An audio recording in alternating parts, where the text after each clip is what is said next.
Ladies and gentlemen, why do so many women, after the age of 40, appear to go crazy, often disrupting marriages and family structures? To answer this, we must not speak with condemnation, but with understanding, with psychology as our lantern. At midlife, the human soul awakens to a hidden truth: the life we have lived so far is only half of what we were meant to live. The woman who, in her 20s and 30s, gave herself entirely to duty, children, or societal roles, begins to feel the echo of an unlived life. Jung called this the confrontation with the shadow, the neglected parts of the self that now rise with urgency. This eruption is often mistaken for madness. A mother who suddenly pursues independence, a wife who demands freedom, a woman who questions the very structures she once supported, all of this appears chaotic to her family. Yet beneath the apparent disorder is a deeper process of individuation, the soul striving toward wholeness. When this transformation is suppressed, it does not vanish. It leaks out in destructive forms: affairs, rage, withdrawal, or even the dismantling of families. But when it is understood as a natural stage of psychic growth, it becomes not destruction, but rebirth. So, let us not judge too hastily. What looks like a woman going crazy is often her soul demanding recognition. The family may fracture, yes, but behind the fracture lies a deeper psychological truth: one cannot serve others if one has never met one's own self. The unlived life emerges with a force that often shocks not only the woman experiencing it but also those around her. In the first half of life, many women devote themselves almost entirely to others. They serve as daughters, wives, mothers, caretakers, employees, and supporters of the dreams of others, often leaving little room to cultivate their own inner world. The demands of culture and family usually encourage them to identify with these roles so strongly that their sense of individuality is pushed deep into the unconscious. But time has a way of revealing what has been repressed. After the age of 40, the psyche begins to call forward what was neglected, forgotten, or buried. Jung suggested that the human personality is not static, it develops in phases, and at midlife, the structures that worked before no longer suffice. A woman may feel as though she is waking from a long dream, confronted by questions she never dared to ask when she was younger. What do I truly want? Who am I apart from my husband, my children, my obligations? What part of myself have I silenced for the sake of harmony? These questions strike not with the calm of philosophy but with the urgency of survival, because the unlived life is not content to remain hidden forever. This emergence of the unlived life often comes in symbols, dreams, and emotions that are difficult to control. A woman may suddenly feel restless, dissatisfied with routines that once seemed fulfilling. She may feel anger toward her partner or children, not because they are guilty of wrongdoing, but because they have come to represent the years she gave away without tending to her own soul. These feelings are frequently misunderstood, by both her and others, as instability, selfishness, or even madness. Yet beneath this turbulence lies a deep psychological necessity. The psyche is demanding that the neglected aspects of the self, the shadow, the repressed talents, the long-buried passions, be integrated into conscious life. If she has always been the peacemaker, the caretaker, the one who sacrifices, then her unlived life may manifest as rebellion, desire, and independence. If she has always played the role of the good woman who conforms to expectations, her unlived life may emerge as a longing for freedom, authenticity, and even risk. The power of this unlived life cannot be overstated. Jung often warned that what we do not live out consciously takes its revenge upon us unconsciously. A woman who silences her desires for decades may find them returning in distorted ways: sudden infatuations, destructive behavior, or a compulsion to break away from everything familiar. She is not necessarily choosing to dismantle her life, rather, she is responding to a call from within that feels stronger than reason itself. To deny it is to invite depression, bitterness, or despair. To listen to it is to enter into a period of chaos that may ultimately lead to greater wholeness. This is why so many families perceive women over 40 as going crazy. The family sees only the surface disruption, they do not recognize the deeper psychological process taking place. This awakening is not confined to external actions. Even in women who do not abandon their families or careers, the unlived life makes itself known through inner conflicts. She may experience vivid dreams in which she is living a completely different existence, or she may feel an inexplicable emptiness even when surrounded by comfort and success. These are signals from the unconscious, reminders that the soul will not be silenced indefinitely. The life that was not lived in the first half now demands expression in the second. It is as though the psyche is balancing the scales, forcing the individual to confront both the roles she has played and the roles she has ignored. What makes this stage particularly challenging is that society does not prepare women for it. The cultural script still suggests that after 40, a woman's primary role is to maintain stability, to continue serving as the glue that holds the family together. Her struggles are often dismissed as hormonal shifts, vanity, or discontentment. But the truth is more profound. She is confronting the great question of individuation, the process of becoming whole by reconciling the conscious self with the unconscious. In this sense, the so-called madness of women at midlife is not madness at all, but an authentic expression of psychological growth. To truly understand this, we must see that the unlived life is not merely personal, it is archetypal. It reflects the universal human experience of realizing that time is limited and that one cannot continue to postpone the journey toward authenticity. For a woman who has spent decades prioritizing others, the realization that she has neglected herself comes with both grief and urgency. There is grief for the years lost, the passions unpursued, the opportunities missed. But there is also urgency, because she senses that the second half of life offers her last chance to live fully. This urgency often propels her into action, sometimes rash action, as she tries to reclaim the pieces of herself that were long ignored. It is important to recognize that the unlived life is not always glamorous or grand. It may not take the form of starting a new career, traveling the world, or falling in love with someone new. Sometimes it is as subtle as discovering a voice in art, writing, or spirituality that had been suppressed for decades. Sometimes it is as quiet as the realization that she has the right to rest, to say no, to exist beyond the roles assigned to her. Yet no matter how it manifests, the process is rarely smooth. The clash between the life she has lived and the life she now desires often produces conflict within the family. Partners may feel betrayed, children may feel abandoned, and friends may label her selfish. But from the perspective of depth psychology, these conflicts are symptoms of a larger truth: the soul cannot remain divided forever.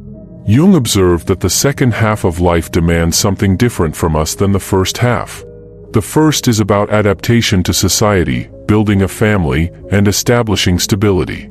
The second is about the search for meaning, for inner fulfillment, for integration of the unconscious. For women, this transition is particularly stark because society has historically tied their worth to service and sacrifice. When they begin to claim their unlived life, they are often accused of rebellion or madness. Yet, paradoxically, it is this very rebellion that may save them from psychological collapse. By embracing the unlived life, they move closer to wholeness. The danger, of course, lies in refusing the call. A woman who denies her unlived life may continue to function outwardly, but inwardly she becomes hollow. She may fall into deep depression, resentment toward her family, or psychosomatic illness. The unlived life will not disappear simply because it is ignored. It will manifest as suffering until it is acknowledged.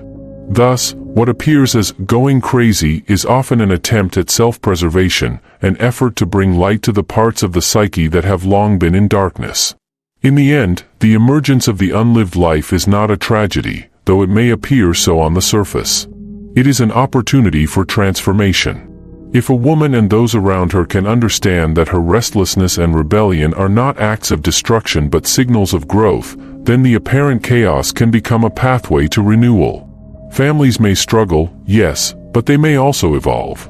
Partners may feel threatened, but they may also be invited into a deeper, more authentic relationship. Above all, the woman herself is given the chance to live more fully, not as a role, but as a whole human being.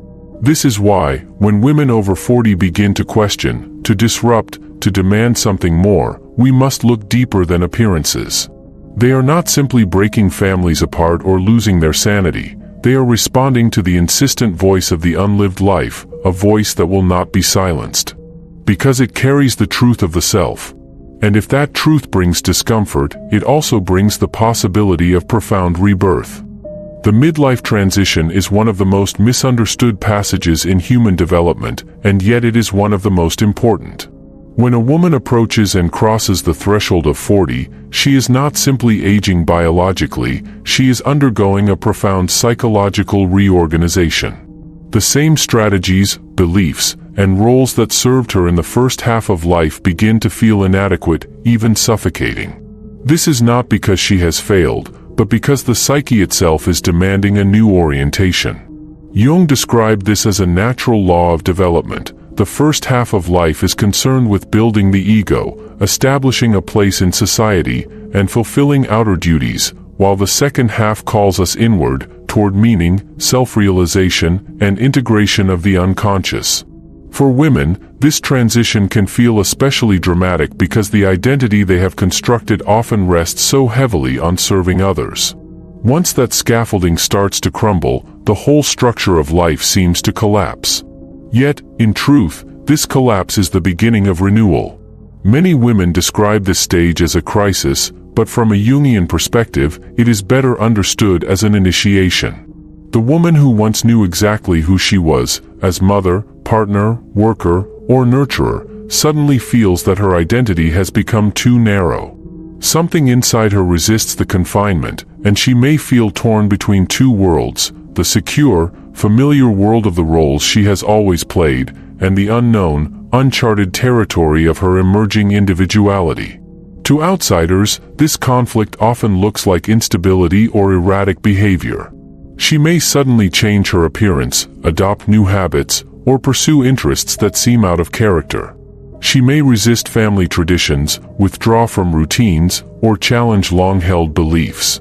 These shifts may bewilder those around her, but they are signs that the psyche is attempting to realign itself with deeper truths.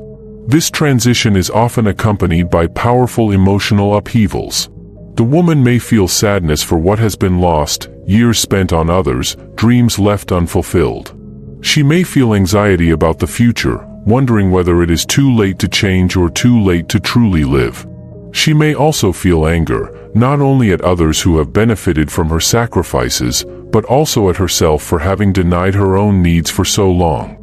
These emotions, though turbulent, are not signs of weakness. They are the soul's way of pushing her toward growth. If she resists them, she risks falling into depression or bitterness.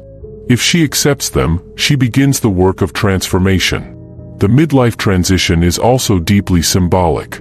It represents the confrontation between the ego, the part of us that identifies with social roles and external achievements, and the self, the larger totality of the psyche that seeks wholeness. The ego resists change, it clings to familiar patterns because they have provided security. The self, however, insists on integration, urging the woman to face her shadow, her unlived desires, her hidden potentials. This clash creates tension that feels like madness, but in reality it is the necessary friction of growth. Without it, there can be no evolution. A woman in this stage is not simply acting out of selfishness or discontent. She is wrestling with the deepest forces of her psyche, forces that demand recognition if she is to move forward into the second half of life with authenticity. What complicates this process is that society rarely provides a framework for understanding it. A woman who questions her marriage, her career, or her identity is often judged as reckless, ungrateful, or unstable. She may be told she is experiencing a midlife crisis, as though her turmoil is a shallow reaction to aging. But such language trivializes the profound transformation she is undergoing. It reduces a spiritual and psychological rebirth to a stereotype. The truth is that this transition is as important as adolescence. Just as the adolescent must separate from childhood to become an adult, the woman at midlife must separate from the narrow self of the first half of life to embrace the fullness of her being. This transformation does not always come gently. Sometimes it takes the form of conflict with loved ones. Families often resist the changes, fearing the loss of stability. Husbands may feel rejected, children may feel abandoned, friends may feel confused. To them, it may appear that she is deliberately destroying the very foundation of her life. But destruction is only part of the story. In Jung's psychology, death and rebirth are inseparable. The old structures must die so that new life can emerge. When a woman dismantles the roles that confined her, she creates space for a more authentic existence. What looks like chaos from the outside is often the necessary disorder from which a new order will arise. It is also crucial to recognize that the midlife transition is not purely about external change. A woman does not need to leave her family, abandon her career, or seek a completely new life to undergo this transformation. Sometimes the changes are entirely internal. She may remain outwardly the same, but inwardly she shifts her relationship to herself and others. She may no longer define herself solely by her roles. She may begin to value her inner world, her creativity, her spirituality. She may allow herself to feel desires she once suppressed, to explore interests she once dismissed. In this sense, the transition is less about abandoning the old life and more about reclaiming the wholeness of the self. But even when the outer life remains intact, the inner journey is no less radical. The challenges of this stage should not blind us to its gifts. The midlife transition, painful as it is, offers an opportunity for profound growth. A woman who embraces this process can emerge with greater self-awareness, deeper wisdom, and a renewed sense of purpose. She learns that her worth is not tied solely to what she gives others, but also to who she is in her essence. She discovers that the second half of life is not a decline into irrelevance, but a passage into authenticity. The chaos of transition becomes the soil in which meaning can grow. In this way, what begins as disorientation may culminate in a sense of inner freedom that was unimaginable before.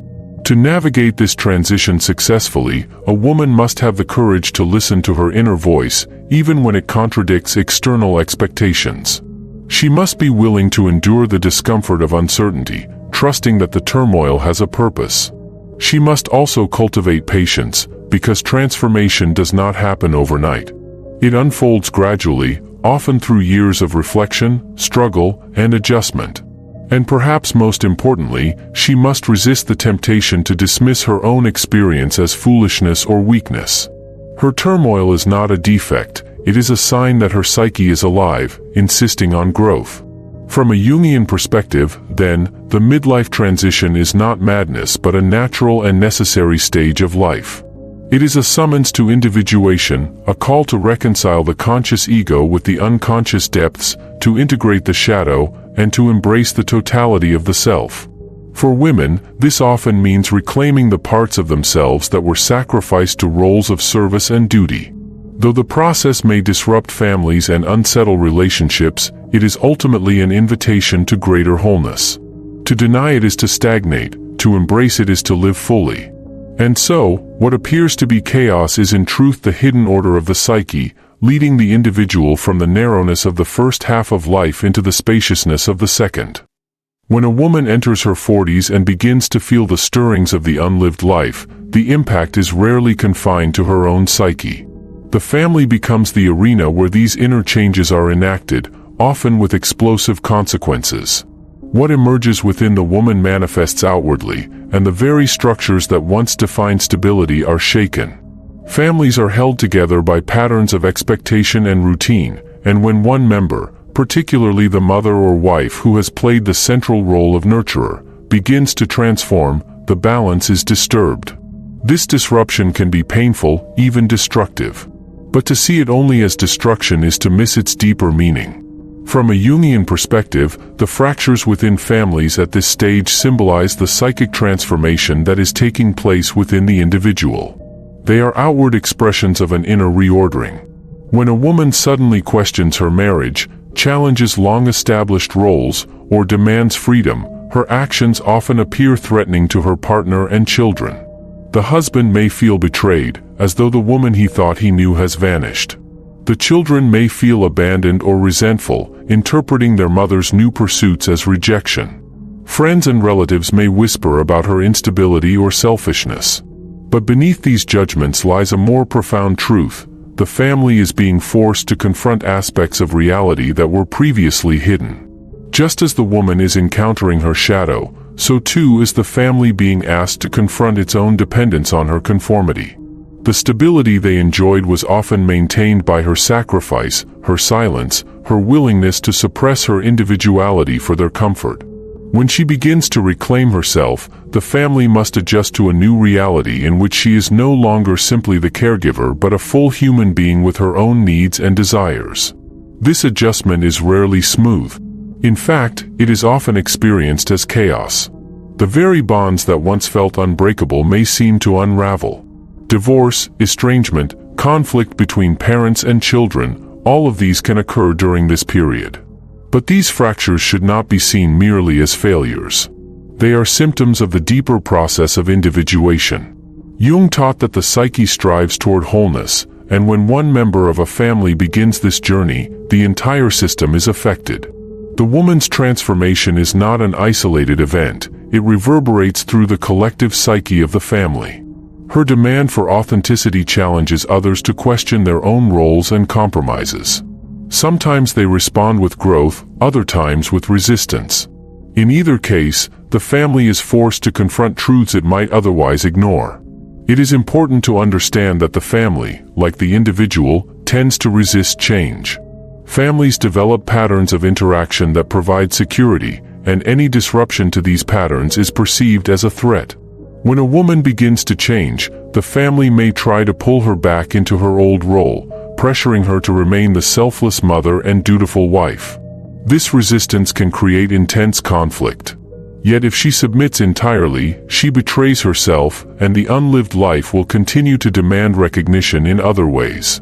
If she persists in her transformation, the family may fracture. This is the tragic tension of midlife. The woman's growth often comes at the cost of disrupting the very relationships that once gave her identity. But this tragedy is not without meaning. It reflects the unavoidable truth that psychological growth is seldom without sacrifice.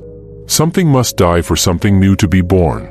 From another perspective, the fractures within families serve as mirrors of the psychic fractures within the woman herself. When she has suppressed her individuality for decades, her inner world is divided. The obedient self, the role-playing self, is at war with the authentic self that has long been buried. As this buried self rises to the surface, the inner division spills outward. The family sees the conflict acted out in real time, as the woman seems to be two people at once, the reliable figure they have always known and the restless, unpredictable figure they do not understand. This duality can be terrifying for them, but it is a necessary stage of integration. The family is witnessing the externalization of her inner struggle, and their reaction often reflects their own fears of change and loss. There is also a symbolic dimension to these fractures. In mythology and religion, the breaking apart of structures often precedes renewal. The flood destroys the old world so that a new one can emerge. The temple is torn down so that it can be rebuilt on a stronger foundation. Likewise, the disruption of the family unit can be seen as a symbolic death that allows for rebirth.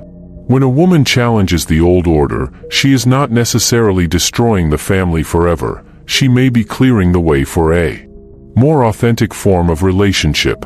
If her partner and children can adapt, they may discover a new bond based not on sacrifice and suppression, but on mutual recognition and respect. This outcome is not guaranteed, of course. Many families do fall apart, unable to withstand the pressure. But even in those cases, the fractures have meaning, for they reveal the truth that the old structures were unsustainable. They depended on the denial of her individuality, and once that denial became impossible, the structures collapsed. The pain of these fractures should not be minimized. Divorce, estrangement, and family conflict leave deep scars. Children may carry resentment for years, partners may feel abandoned, and women themselves may struggle with guilt. Yet from a depth psychological perspective, this pain is part of the process of transformation. It is the crucible in which new possibilities are forged. The woman who endures this pain without retreating into denial often emerges stronger, more self-aware, and more capable of authentic relationships. The family members who are willing to confront their own resistance may also grow. In this sense, the fractures are not the end of the story, they are the beginning of a new one. What appears to be a woman breaking her family apart is, in reality, the outward sign of a deeper psychological truth. The family system is being forced to evolve. Just as the individual must confront the shadow, so too must the family confront the hidden dependencies and imbalances that kept it stable. This confrontation is rarely comfortable, but it is necessary for growth.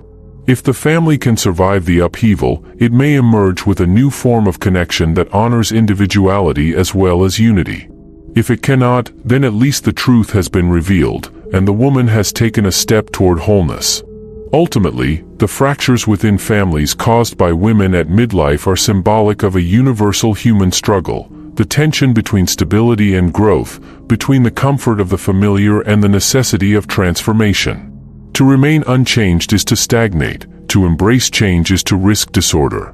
Women who choose growth often pay a heavy price, but they also gain something invaluable, the chance to live authentically, to integrate the parts of themselves that have long been neglected, and to enter the second half of life with a sense of meaning. The family, too, has the opportunity to grow if it can accept the challenge. And so, what may look like chaos and destruction is, in truth, the manifestation of a deeper order, the psyche's relentless drive toward wholeness, acting not only within the woman, but through the family that surrounds her. What we have explored is not the story of women going crazy, but the story of a profound psychological necessity. When the unlived life emerges, when the midlife transition takes hold, when families fracture under the pressure of transformation, these are not random tragedies. They are the visible signs of the psyche's demand for wholeness. A woman at 40 is not stepping into decline, she is stepping into her second birth. The chaos that follows is painful, yes, but it is the pain of renewal, not of disease. Families may resist, society may condemn, and even she herself may feel lost in the storm, yet beneath it all lies an ancient truth: the soul will not remain silent. What was hidden must be seen, what was denied must be lived, and what was suppressed must be integrated. If we can understand this stage with compassion rather than judgment, we can see that these upheavals carry meaning. They are not simply the breaking of families, but the breaking open of the human spirit. They are invitations for all of us to honor authenticity, to allow change, and to recognize that growth often comes disguised as chaos. So let us not speak of women over 40 as mad or destructive. Let us instead speak of them as brave pioneers of the inner world, women who are willing to face the shadows and step into a fuller, more authentic self. In their struggles, they teach us a universal lesson, that the second half of life is not an ending, but a beginning. Ladies and gentlemen, the measure of a life is not in how perfectly it clings to the past, but in how courageously it embraces transformation. And in that light, what appears as madness may in fact be the soul's deepest wisdom.